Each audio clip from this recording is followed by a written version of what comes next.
For this Hotpoint model, you'll need a 10mm socket or an adjustable spanner.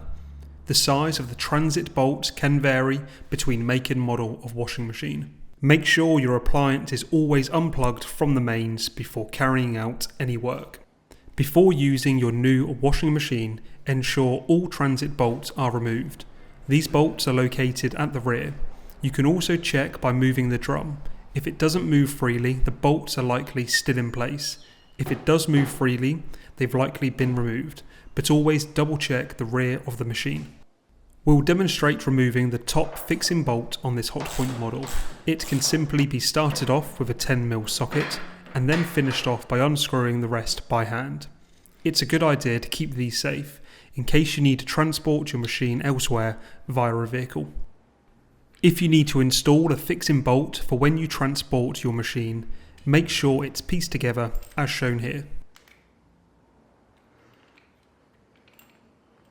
Now to install it. Locate the hole, insert your fixing bolt and begin to screw it in by hand. Then you can finish it off and tighten with your socket or spanner.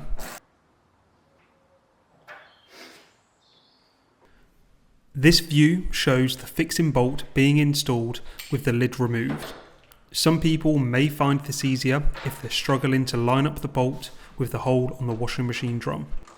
And that's it. You now know how to remove your transport fixing bolts, but also install them if you need to in the future.